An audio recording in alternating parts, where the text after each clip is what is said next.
नमस्कार दोस्तों, आप सभी का स्वागत है। इस वीडियो में हम बात करने वाले हैं हाल ही में संपन्न हुए 47वें आसियान शिखर सम्मेलन के बारे में और उसके साथ हम बात करेंगे 22वें आसियान इंडिया समिट के बारे में।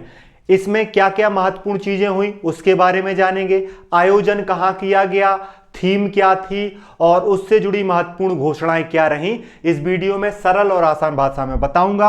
आप सभी को इसके बारे में पीडीएफ प्राप्त करना है तो इसकी स्क्रीन पर नंबर दिखेगा, उस पर मैसेज करके पीडीएफ प्राप्त कर सकते हैं। अगर आप यहां पे स्क्रीन पर देखें, हम किसकी बात कर रहे हैं? हम बात कर रहे हैं आसियान समिट 2025 की, जो 47वां आसियान शिखर सम्मेलन है। इसका आयोजन 26 अक्टूबर से लेके 28 अक्टूबर 2025 में किया गया। कहां पर किया गया? मलेशिया में किया गया। मलेशिया की राजधानी कुआलालंपुर में किया गया। आपसे किसी एग्जाम में पूछा जाएगा 47वें आसियान समिट का आयोजन कहां किया गया? आपका जवाब होगा मलेशिया। मलेशिया के किस शहर में किया गया? आपका जवाब होगा, याद रखना, कुआलालंपुर मलेशिया की राजधानी है। थीम क्या थी? 47वें आसियान समिट की थीम रखी गई थी इंक्लूसिविटी एंड सस्टेनेबिलिटी, समावेशिता और स्थिरता इसकी थीम रखी गई थी। इस वर्ष अध्यक्ष कौन था? मलेशिया इसकी अध्यक्षता कर रहा था। आपसे क्वेश्चन पूछा जाएगा 2025 में अध्यक्ष कौन रहा? मलेशिया रहा। वीडियो के अंत में बताऊंगा कि अब 2026 के लिए अध्यक्ष किस आसियान देश को चुना गया है, आगे वीडियो में बताऊंगा। अगर आप इस तस्वीर को देखें, यहां पर आपको इस तस्वीर में दिख रहा है, ये आसियान मलेशिया 2025 का समिट है, जहां पर ओपनिंग सेरेमनी में ये आपको नेता दिख रहे हैं। ये जो प्रमुख नेता आपको यहां पे दिख रहे हैं, इनका नाम है अनवर इब्राहिम और यही है मलेशिया के प्रधानमंत्री। इन्हीं ने अध्यक्षता की है 47वें आसियान समिट की। अब हम पहले क्या करते हैं, आसियान के बारे में जान लेते हैं। किसके बारे में जान लेते हैं? पहले हम आसियान के बारे में जान लेते हैं। आसियान को एक नया सदस्य मिला है, 11वां सदस्य, उसके बारे में भी जानेंगे। तो देखिए, आसियान जो है इसका फुल फॉर्म है association of south east Asian nation. ASEAN की स्थापना 8 अगस्त 1967 में हुई थी। इसका मुख्यालय इंडोनेशिया जकार्ता में है। इसके कुल सदस्य देश कितने हो गए हैं? 11। आसियान में पहले 10 सदस्य हुआ करते थे, अब 11 सदस्य हो गए हैं। आसियान का 11वां सदस्य बना है तिमोर लेस्ते, जिसे ईस्ट तिमोर के नाम से भी जाना जाता है। यह सबसे नया सदस्य आसियान का 26 वर्षों के बाद विस्तार किया गया है आसियान का, जो मलेशिया समिट 2025 या 47वें आसियान समिट को बहुत ज्यादा महत्वपूर्ण बना देता है, क्योंकि इसी समिट के दौरान 11वें सदस्य को शामिल किया गया। अगर हम बात करें, आसियान शिक्षा, पर्यावरण, संस्कृति पर सहयोग करता है। साथ में आसियान फ्री ट्रेड एरिया के तहत व्यापारिक बाधाएं घटाता है। अगर प्रमुख साझेदारियों की बात करें, आसियान भारत के साथ चीन, जापान, दक्षिण कोरिया, ऑस्ट्रेलिया और अमेरिका के साथ प्रमुख पार्टनर हैं। तो 47वें आसियान समिट के दौरान बहुत सारे अन्य समिट्स भी हुए हैं, जैसे भारत और आसियान का 22वां समिट हुआ है। यह भी आपको याद रखना है। अगर आप देखें आसियान के कौन से देश कब सदस्य बने, तो आपको देखिए सबसे शुरू में आपको 5 देश दिख रहे हैं, Indonesia, Malaysia, Philippines, Singapore, Thailand. ये 5 संस्थापक सदस्य हैं। ये पांचों संस्थापक सदस्य हैं। इंडोनेशिया जिसकी राजधानी जकार्ता है, मलेशिया जिसकी राजधानी कुआलालंपुर है, फिलीपींस की मनीला, सिंगापुर की सिंगापुर, थाईलैंड की बैंकॉक। ये पांचों देश सदस्य बनते हैं 1967 में, जब आसियान की स्थापना की जाती है। 6वां देश ब्रुनई सदस्य बनता है, 7वां वियतनाम, 8वां लाओस, 9वां म्यांमार, 10वां कंबोडिया। कंबोडिया 1999 बनता है और उसके बाद अब 11वां जोड़ा गया है 2025 में। नाम है तिमोर लेस्ते या ईस्ट तिमोर और इसकी राजधानी दिल्ली है और यह 2025 में 47वें आसियान शिखर सम्मेलन में आसियान का सदस्य बना है। वियतनाम कब जुड़ा? 1995 में। ब्रुनई कब जुड़ा? 1984 में आसियान से। लाओस 1997, म्यांमार 1997 और कंबोडिया 1999। याद रखना 1967 में 5 सदस्य संस्थापक सदस्य थे।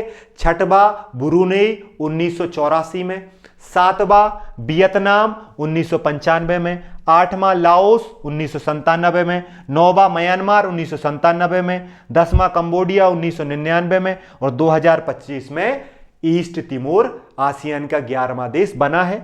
आप मैप में देखना चाहें तो ये मैप है, ये आपको 11 के 11 देश दिख रहे हैं। इन्हें हम साउथ ईस्ट एशिया के देश कहते हैं, जिनके क्षेत्रीय संगठन का नाम आसियान है। ये आपको याद रखना है।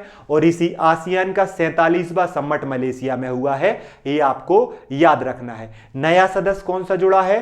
पूर्वी तिमोर या ईस्ट तिमोर जुड़ा है, जिसके बारे में जानते हैं। आइए, यहां पे आपको ये दिख रहा है को किस देश की बात कर रहे हैं हम बात कर रहे हैं पूर्वी तिमोर की। इसकी स्थापना, इसको स्वतंत्रता 20 मई 2002 को मिली थी। ये इंडोनेशिया से आजाद हुआ था। 21वीं सदी में संप्रभु पाने वाला ये पहला देश है। 2000 के बाद पहला देश बन गया है ईस्ट तिमोर, जिसको स्वतंत्रता मिली है, संप्रभुता मिली है। याद रखना, ईस्ट तिमोर किसके अंतर्गत आता था? पहले इंडोनेशिया के। कब आजाद हुआ?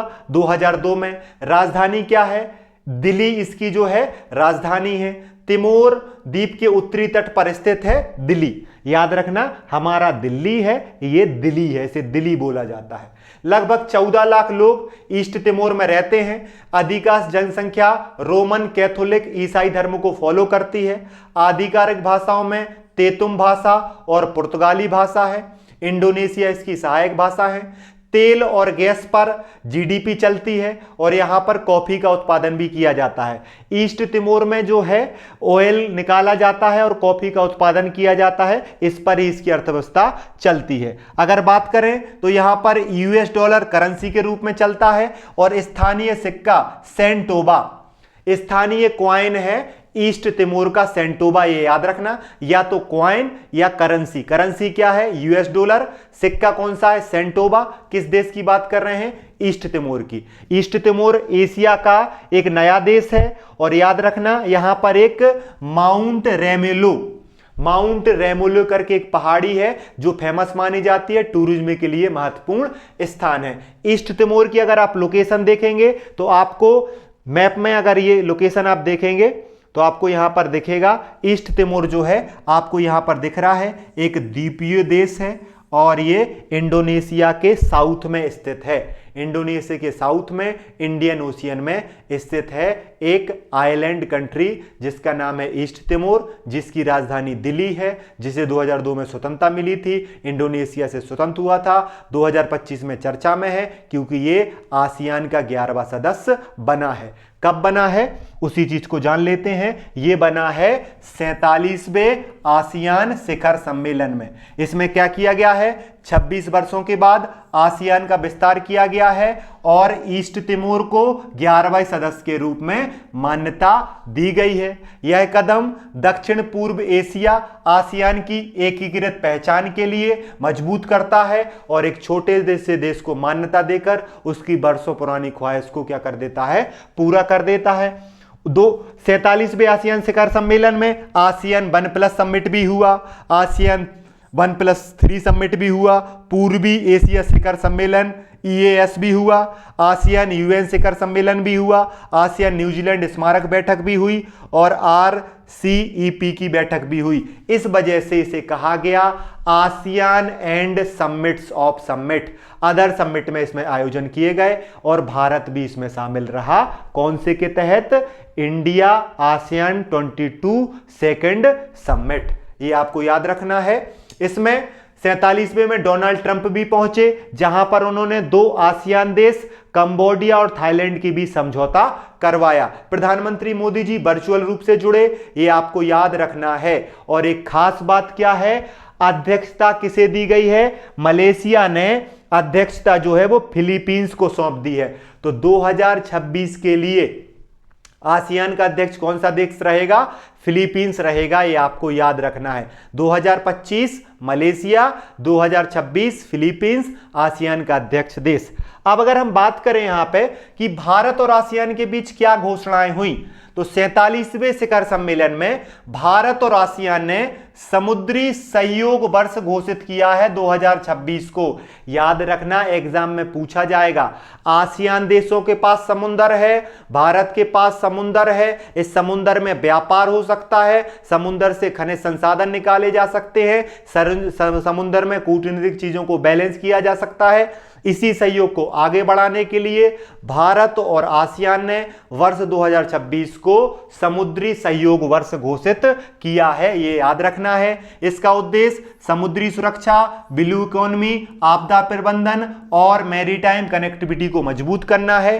पीएम मोदी का दृष्टिकोण रहा है कि 21वीं सदी भारत और आसियान की सदी है, दोनों के बीच साझेदारी को स्थिर करना, विकास और समृद्धि को आगे बढ़ाना है। पीएम मोदी जी ने अपने संबोधन में यह कहा, वो वर्चुअल रूप से जुड़े थे। इस समिट में भाग लेने के लिए हमारे विदेश मंत्री एस जयशंकर साहब गए थे। समावेशिता और स्थिरता का संकल्प लिया गया। सतत पर्यटन और डेटा आधारित अर्थव्यवस्था को मजबूत करने पर बात की गई। ग्लोबल साउथ की आवाज को उठाया गया और डिजिटल और एआई से जुड़ी चीजों पर भी आसियान में चर्चा की गई।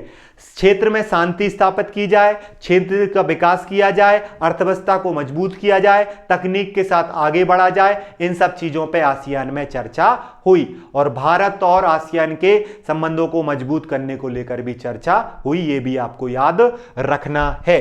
अगर आपसे कोई पूछे कि यहां पर इसका भू राजनीतिक महत्व क्या है, देखिए आसियान जब हुआ तो इसका आसियान के लिए तो महत्व है ही। भारत और आसियान की जो साझेदारी है वो एक्ट ईजी पॉलिसी के तहत आगे बढ़ती है, जिसमें समुद्री सहयोग, ब्लू इकोनॉमी, डिजिटल कनेक्टिविटी महत्वपूर्ण भूमिका निभाती है। भारत ने आसियान को अपने भरोसेमंद साझेदार के रूप में पेश किया है, विशेषकर चीन के प्रभाव को रोकने के लिए। अमेरिका और चीन भी चाहता है कि आसियान उसके साथ रहे, भारत भी चाहता है भारत उसके साथ रहे। देखिए अमेरिका ने क्या किया, सम्मेलन में अमेरिका और चीन दोनों अपनी अपनी रणनीतिक मौजूदगी दर्ज कराई। एक तरफ डोनाल्ड ट्रंप ने पहुंचकर आसियान देशों के बीच समझौता करवाया, जिससे अमेरिका को फायदा मिला। दूसरी तरफ चीन ने आरसीईपी के तहत बेल्ट एंड रोड इनिशिएटिव के माध्यम से आर्थिक प्रभाव को और बढ़ाने का प्रयास किया। तो चीन ने अपने आप को मजबूत किया, अमेरिका ने अपने आप को मजबूत किया, भारत ने अपने आप को मजबूत किया। इसका फायदा किसको मिला? आसियान को। आसियान केंद्र बिंदु बन गया है और शक्ति संतुलन का माध्यम बन गया है। आसियान ने शिखर सम्मेलन के माध्यम से यह संकेत दिया है कि वो इंडो पैसिफिक का केंद्र है। अपनी रणनीतिक केंद्रता के कारण उसकी जो लोकेशन है, उसके जो सदस्य देश हैं, वो अमेरिका और चीन के बीच प्रतिस्पर्धा के बीच आसियान की भूमिका को संतुलनकारी शक्ति के रूप में प्रयोग करेंगे। आसियान ने दिखाया कि वो अमेरिका का भी सहयोगी है और वो चाइना का भी सहयोगी है और वो भारत के साथ भी अपनी साझेदारी रखेगा। एक प्रकार से आसियान ने अपने आप को मजबूत करके दिखाने का प्रयास किया गया आसियान के द्वारा। देखिए यहां पर क्लोजिंग सेरेमनी की गई। ये सेरेमनी आप देख रहे हैं, यहां पर ये जो है मलेशिया के प्रधानमंत्री जो हैं वो फिलीपींस के राष्ट्रपति जो हैं उनको क्या कर रहे हैं, अध्यक्षता सौंप रहे हैं। तो मलेशिया से अध्यक्षता आसियान की कहां चली गई है? याद रखना, फिलीपींस। 2026 में आसियान का 48 समिट कहां पर होगा?